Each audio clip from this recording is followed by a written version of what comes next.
Espérate. ¿Ya me escuchan? Sí, maestro. Ya las escucho también. Pongan sus camaritas.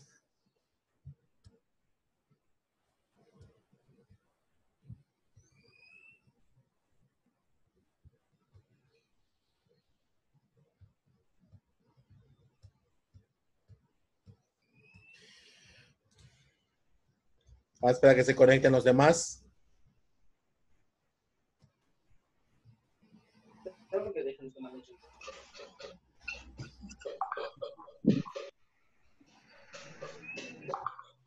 Muy bien.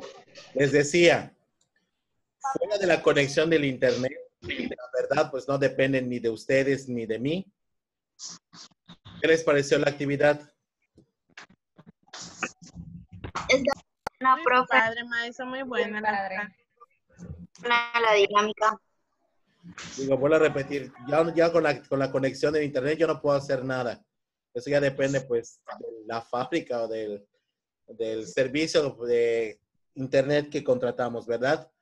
Pero estas actividades son para retroalimentar, básicamente detectar las áreas fuertes y las áreas pues poco débiles que tenemos del conocimiento. Entonces, hasta este momento, de hecho, la que contestó más preguntas fue su compañera Tun Janelli, que fue de 30 preguntas, 22 respuestas. Y pues hay personas que me imagino que estaban fallando su internet y no se pudieron conectar y pues tienen 0. No voy a decir quién, ¿verdad? Pero estas actividades son para que ustedes se den cuenta de lo que tienen. Y de hecho, con la aplicación, si no me equivoco, ya se queda grabado el juego en su celular. Y ustedes pueden entrar a revisar la actividad cuantas veces ustedes quieran para retroalimentarlo y para repasarlo en su momento determinado, cuando ustedes vayan a tener examen. ¿Me doy a entender? Y ahora sin mí, pues no necesariamente que necesitan que esté yo pues presente para retroalimentar con ustedes. Simplemente con que entren a esas actividades, ustedes pueden retroalimentarse de manera independiente. ¿Me di a entender? Profe, perdón, ¿es con el mismo código para entrar, no? Es con ¿O el mismo no? código. Ya no necesitamos. Ah, ok. No les Gracias. aparece. Sí. Ahora no lo he checado. A ver, debe aparecerles como público.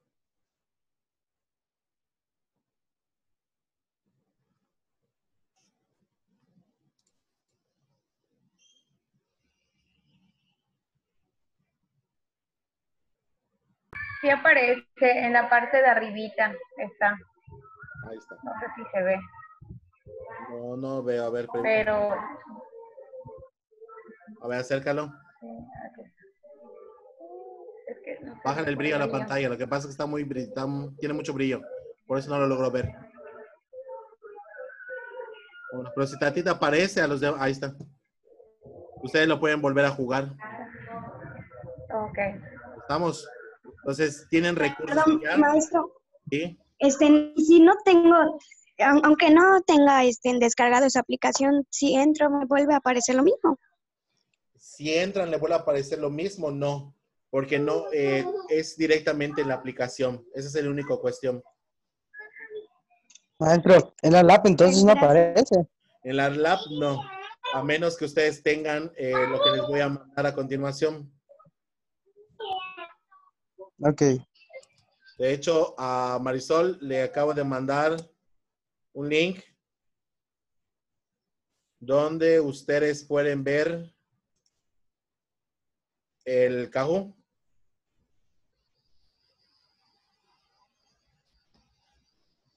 Nada más déjenme ver cómo les aparece. Le mandé al grupo.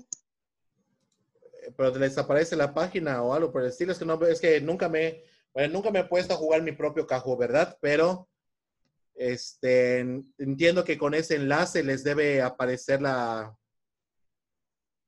les debe aparecer el juego que acabamos de jugar. A mí sí me parece, maestro. ¿Qué le parece? Ya lo chequé.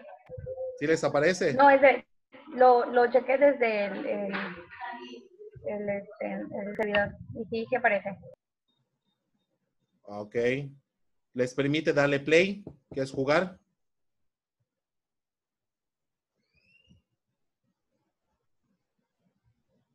Ahí está. Pues entonces ya tienen un recurso allí.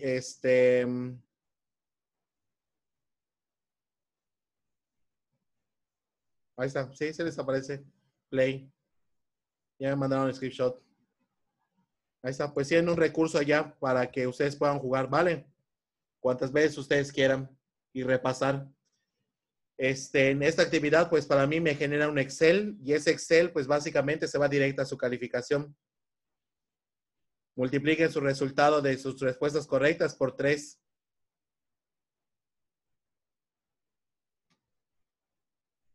¿Estamos? Sí. Hay que repasar más. Hay que estudiar. No están prestando atención. Yo sé que la distancia nos afloja, pero que no sea demasiado. ¿Ok? Muy bien. Pues una felicitación a todos y pues para aprovechar la videoconferencia, vamos a comenzar con el tema número 3. Es muy cortito y muy sencillo ya para terminar, para que yo pueda avanzar. ¿Vale?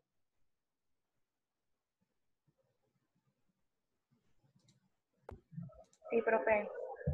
Muy bien. Sacamos nuestra libreta, nuestros apuntes y les debo mandar esta imagen. ¿Cómo debió quedar su mapa mental? 1. Los mapas mentales combinan dos cosas. Combinan la parte de la inteligencia visual, la inteligencia cognitiva o la inteligencia mental, por si lo quieren llamar así, intelectual, que es la parte de organizar las ideas y identificar las palabras claves. Una vez que se identifican esas palabras claves o esas ideas, pues básicamente simplemente es agregarle una imagen con la que se relacione la palabra clave o las palabras claves a un gráfico. De alguna manera, comenzamos con el primer concepto que habla acerca de el origen de las metodologías curricular. ¿Quién dijo que debe de existir un currículum? ¿Quién dijo que debe existir un plan de estudios? Pues básicamente fue una organización y diferentes autores pioneros en el diseño de planes y programas de estudios. A eso se refiere metodología curricular.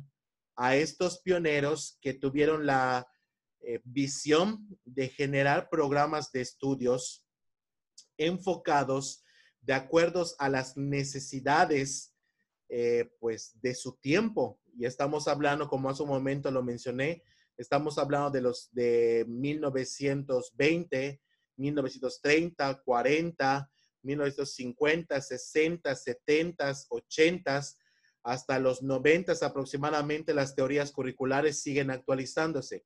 Hoy en día, pues ya se tiene un fundamento como tal o una directriz que muchos de los actuales diseñadores curriculares tienen. Sin embargo, aún así, se siguen cambiando, se siguen transformando, se sigue estableciendo que el currículum, como lo mencioné en la última pregunta, es dinámico, es flexible, es adaptable y debe responder a la viabilidad y a la pertinencia pues de ponerlo en práctica.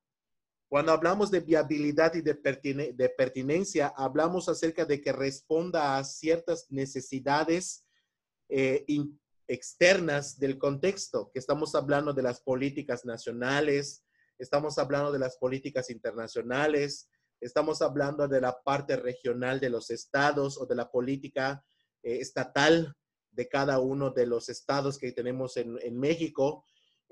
También que de alguna manera propicie una formación igualitaria o equitativa a todos los mexicanos, y ahora sí como sonar como Vicente Fox, mexicanas, que está mal dicho de hecho, el término correcto es mexicanos, independientemente del género, pues que sea equitativo. Hablábamos en la clase anterior de un marco curricular común que se conoce así en México.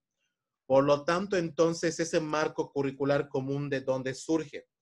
En primer lugar, surge de una institución y una organización pues internacional denominada como UNESCO. ¿Alguien sabe qué significa UNESCO? ¿Participaciones?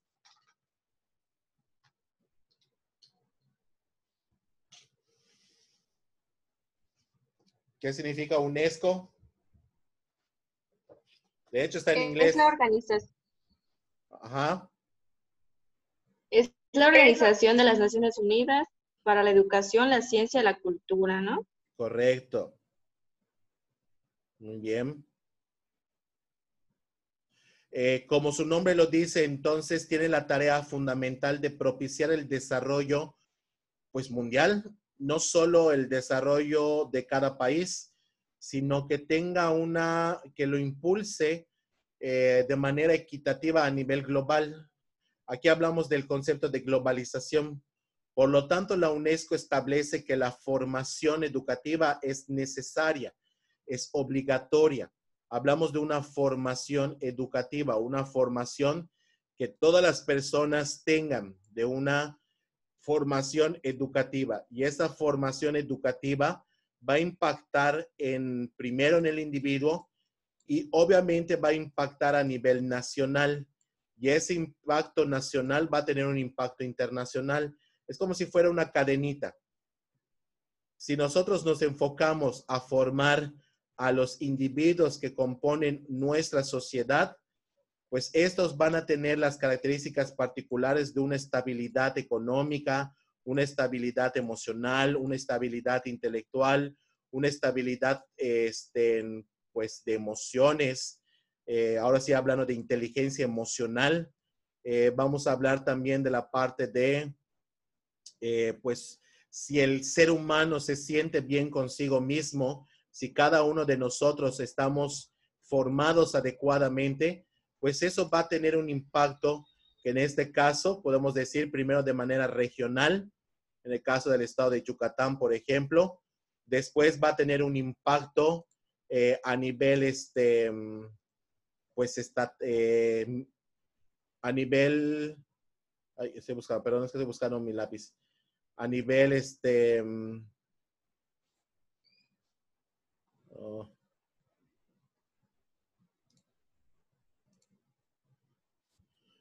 A nivel,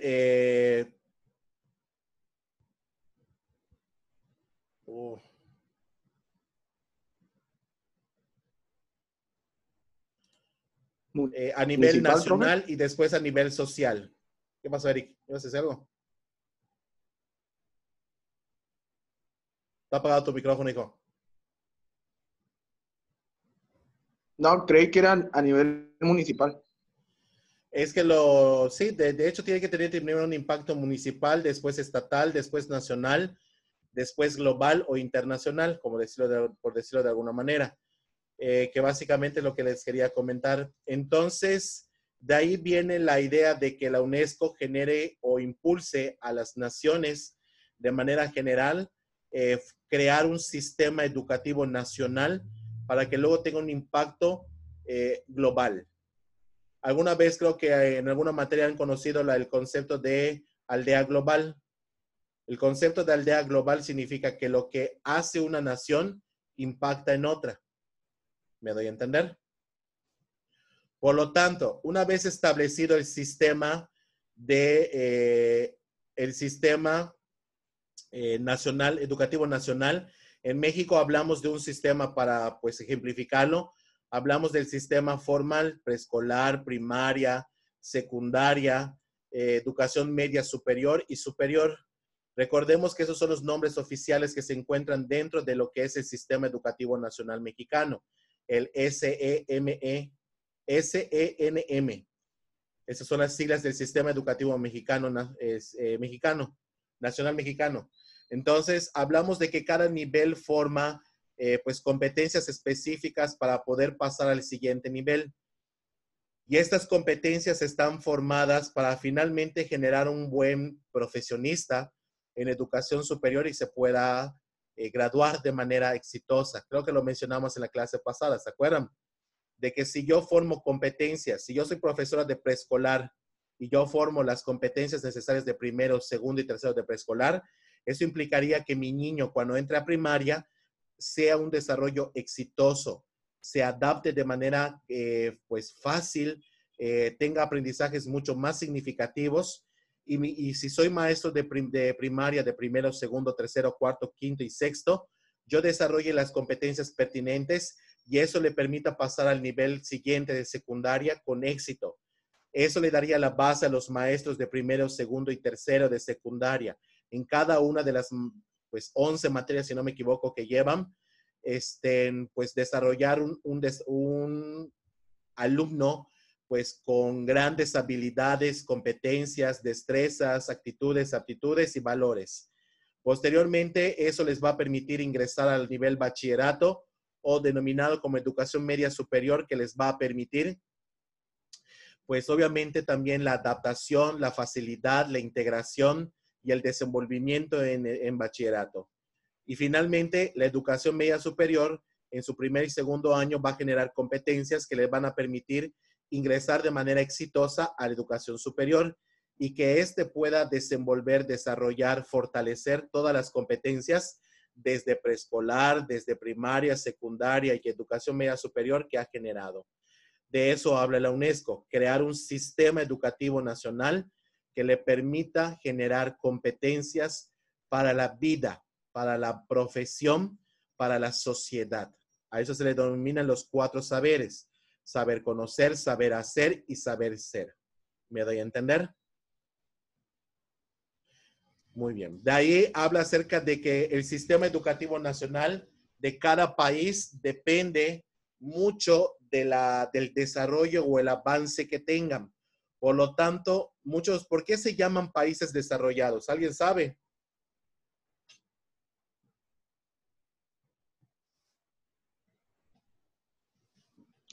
Podría ser por su nivel económico o, o la clase de cultura o el tipo de educación que ellos llevan. Por ejemplo, cuando hablamos de primer mundo, segundo mundo o tercermundistas, ¿no? Algo así se refiere, profe.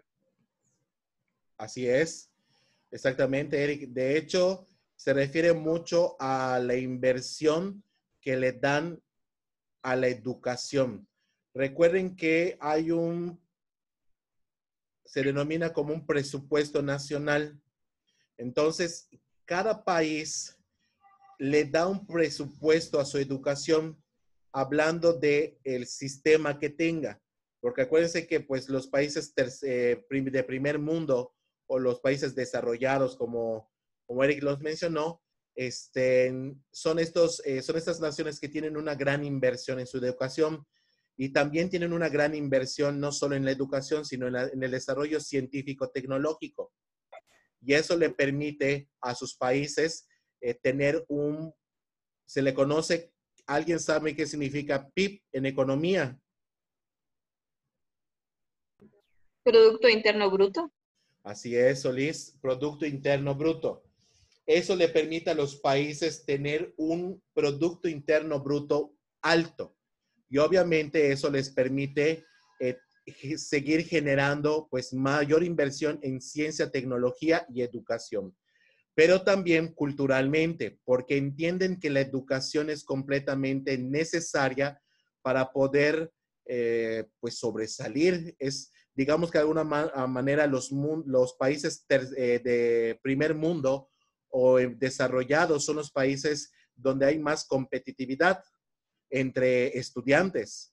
Ejemplo, pues tienen las mejores universidades. Hasta entre universidades hay competitividad. Por ejemplo, ¿cuál es la mayor casa de estudios que tenemos en México? Hablando de competitividad educativa. La UNAM.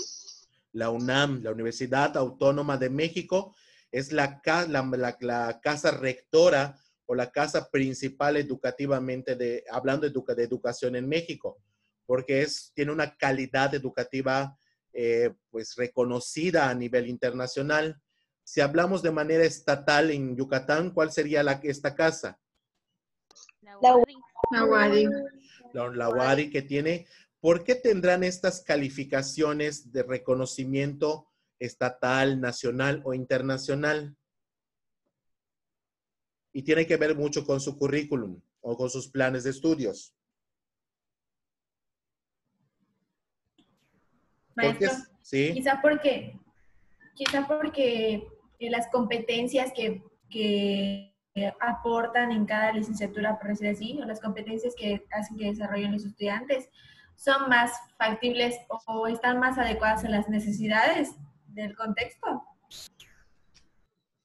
Exactamente. Los currículums son actualizados constantemente. De hecho, durante el desarrollo o la implementación de su currículum, hacen constantes evaluaciones de estrategias, dinámicas, forman a sus maestros, les dan cursos de formación continua, talleres, diplomados, los están actualizando constantemente. A los estudiantes los vinculan con la realidad. Muchos de los procesos de enseñanza los vinculan con la realidad. Por eso muchos de mis estudiantes siempre se molestan porque las tareas que les marco. Espero que ustedes no se molesten. O los proyectos que yo les marco. Porque de alguna manera hablamos de formar competitividad, hablamos de formar competencias, habilidades y destrezas, conocimientos, actitudes y valores, que eso forma una competencia. Por lo tanto, estas escuelas forman y vinculan al estudiante con su realidad. No esperan a que llegue al último año para hacer un servicio social, para hacer una práctica profesional, sino que constantemente lo están vinculando con la realidad. Y muchas de sus tareas o la forma de educar de así proviene. Muchas gracias, Tum. Así es. Mientras tanto, los países de segundo mundo o tercermundistas, ¿a cuál pertenece México? ¿De segundo mundo o tercermundistas? Tercermundista. Tan mal calificados nos tienen ustedes. De hecho, somos un país en vías de desarrollo, por lo tanto, somos de segundo mundo. ¿A qué se refiere de en vías de desarrollo? Acordemos que los países de vías de desarrollo significa que tienen todos los recursos, tienen todo lo necesario, tienen el sistema, la estructura. Hasta cierto punto tienen la economía suficiente para, pues, convertirse en un mundo desarrollado. Sin embargo, los aspectos, como Eric mencionó, la cultura es lo que impide que México se convierta en un país tercermundista. Y no es que los sistemas, no es que los planes y programas mexicanos educativos estén mal, sino que la educación en México es muy sobrevaluada. No sé si me doy a entender. Por eso no pertenecemos a un país de tercer mundo. ¿Por qué la cultura impide que nos convirtamos en un país de primer mundo a través de la educación? Podría ser por el tema de adaptación, cosa que a nosotros los mexicanos nos cuesta bastante adaptarnos a, como usted mencionó, estamos en un proceso de modernización. Entonces, en este proceso hay opiniones divididas, que las opiniones que sí la aceptan y no la aceptan. Entonces, eso es una cuestión que podría frenar un poquito el desarrollo. Sí, de hecho, la ideología de las personas es lo que más nos afecta. No sé si lo vieron en economía y política educativa, que la educación en México está sobrevaluada por las mismas personas. No le dan el valor, es decir, en muchas ocasiones dicen, ¿para qué estudio? Si al fin y al cabo consigo un trabajo, mantengo y con lo que yo gane sobrevivo. Entonces, muchos de los mexicanos tenemos una ideología. Y digo porque en algún momento hemos pensado en, pues, ¿qué pasa si dejamos de estudiar? Pues me pongo a trabajar, me pongo a adquirir habilidades de un trabajo, voy subiendo de puestos. Pueden ser, perdón, maestro, pueden ser un poco conformistas, ¿no? Sí, de hecho, la palabra conformismo es la que básicamente vendría a darle en la torre al mexicano. Porque pues el enemigo de un propio mexicano, ahora sí que resumiendo la frase de el humano es el enemigo de otro humano, el mexicano es el enemigo de otro mexicano. Y creo que lo hemos visto.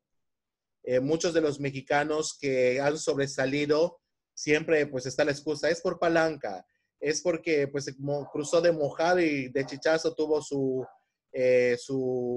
visa. Es que pues tenía dinero y por eso logró estudiar. No, hay muchas ideologías, muchas, pues ¿cómo decir? Esta revancha entre mexicano y por lo tanto muchas veces eso no nos permite avanzar.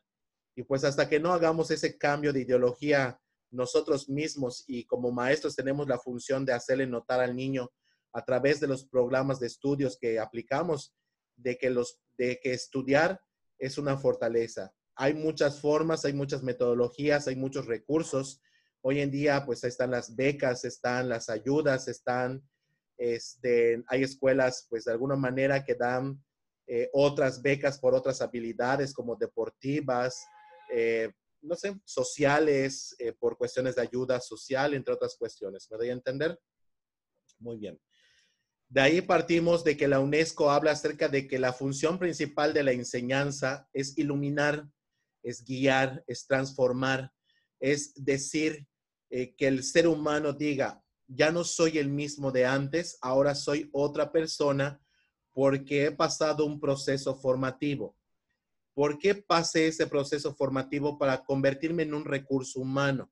Porque los planes de estudios tienen ese objetivo final de formar un profesional en algún área laboral. ¿Me doy a entender?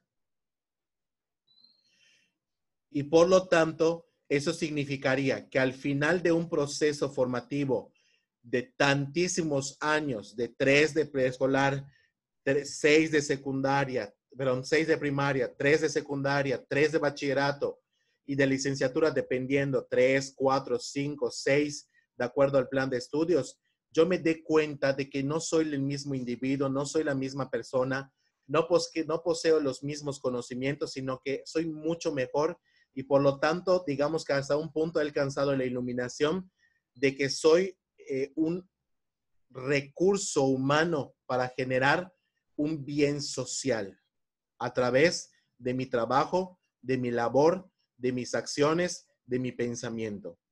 ¿Sí me di a entender?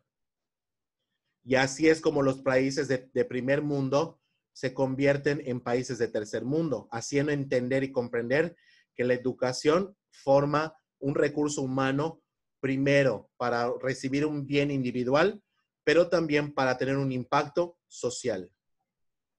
¿Ok? Muy bien. Así ve la UNESCO la metodología curricular. Villarreal lo ve como planes y programas de estudios que básicamente deben estar enfocados a la realidad. Realmente no tiene mucho sentido o muchas características este señor, pero algo que sí podemos rescatar es que recordemos que se necesita un contexto, requerimos una realidad. No hay que, ¿cómo se le denomina? No hay que, pues, voltear la mirada de los problemas sociales, de las necesidades sociales,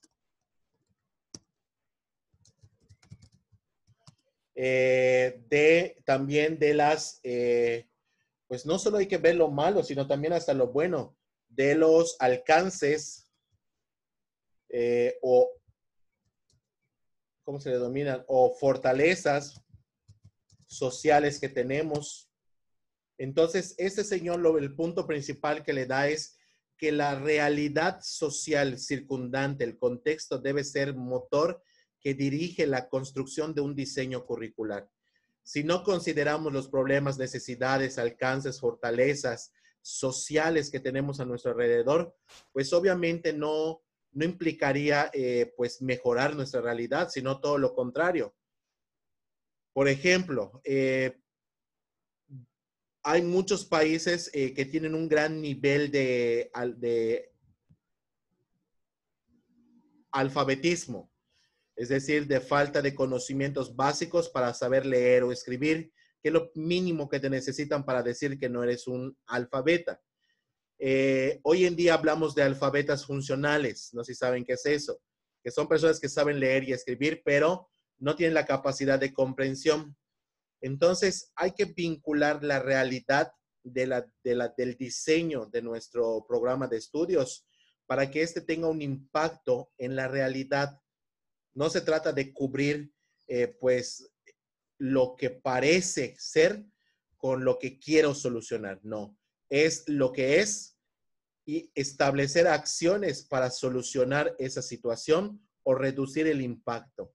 Un ejemplo de ello podría ser, por ejemplo, un problema social, díganme ustedes, que la educación debería reducir.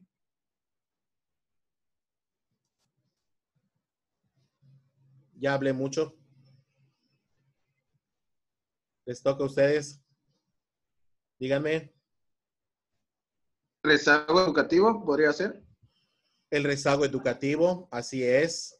Un problema es el rezago educativo. Por eso se implementan las becas que les ayudan a ustedes a involucrarse en el sistema educativo y a continuar. Otro problema, otra necesidad social que la educación debería resolver. La deserción social. La deserción. La deserción estudiantil, perdón. Así es. Estudiantil. Debemos capturar el número suficiente de estudiantes y tratar de mantenerlos. Hay una estadística que menciona que, por ejemplo, 3 de cada 10 estudiantes que inician la educación primaria, pues solo 3 llegan a la educación superior. Imagínense cuántos estudiantes se quedan atrás. Si solo 3 logran terminar la educación superior. Entonces, de ahí viene esta cuestión.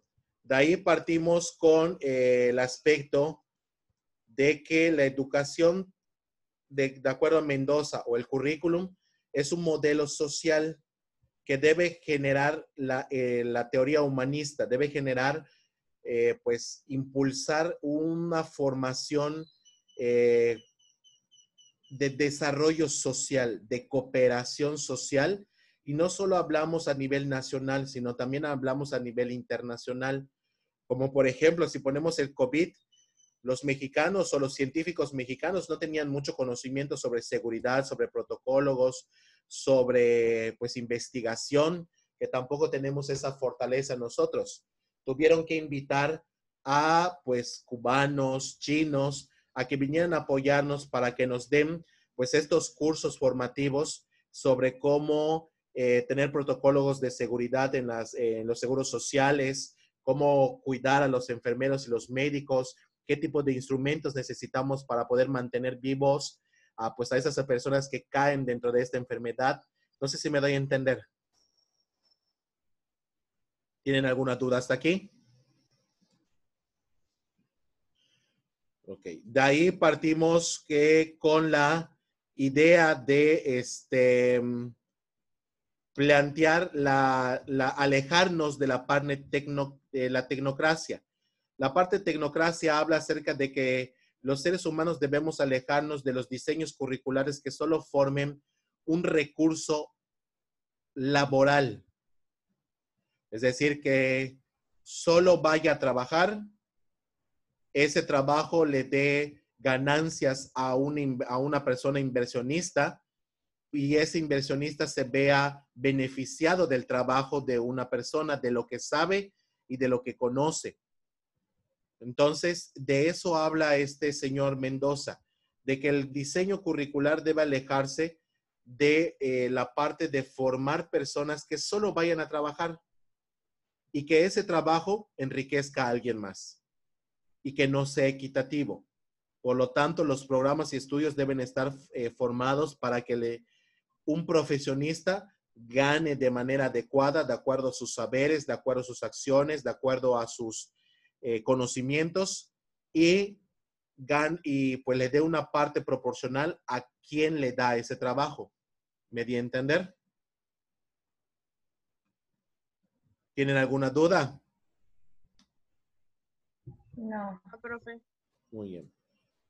Díaz Barriga en México es el máster, el dios, digamos, el todopoderoso del diseño curricular, de metodología de diseño curricular. Se llama Ángel Díaz Barriga. Y pues hay otra que se llama Frida Díaz Barriga, no lo vayan a confundir. Ese señor se llama Ángel Díaz Barriga, literal, es el Dios supremo en México del conocimiento de la metodología curricular. Él ha ayudado a muchas instituciones a mejorar sus programas de estudios, de tal manera que el primer punto que les dice es que un currículum debe ir de acuerdo a las necesidades institucionales.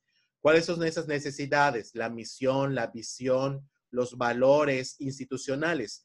Han visto que en las escuelas, o muchas de las escuelas, de hecho nuestra escuela lo tenía, pero en su momento lo quitaron, en la puerta está pegada la misión, la visión, los valores institucionales. Y hasta en su página está la historia institucional de cómo surgió esa institución. Por lo tanto, de ahí parte Ángeles Barriga para decirles, si van a diseñar un programa de estudio, que esté de acuerdo a los objetivos de las escuelas. Misión, visión, valores, filosofía, historia institucional.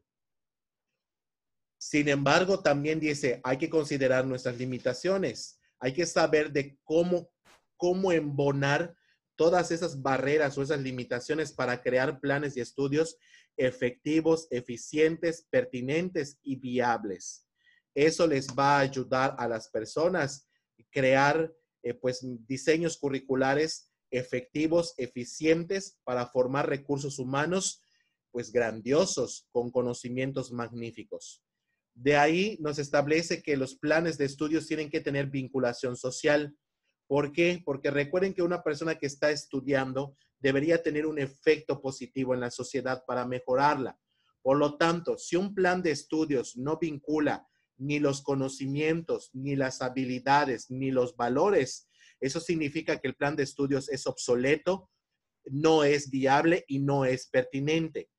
Por lo tanto, significa acercar al estudiante, acercar el plan de estudios a las necesidades de la sociedad y que ese plan de estudios lo resuelva. ¿Alguien tiene alguna duda? No, profe, nada más iba a comentar.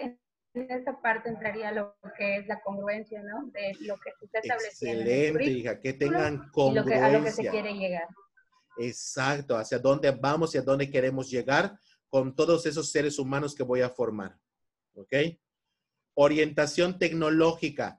Involucra no solo la parte tradicional, sino involucra la parte de desarrollo tecnológico, la ciencia, la tecnología. No solo estás estudiando, por ejemplo, no solo ustedes porque son ciencias sociales, educación, no significa que desarrollen productos para la sociedad.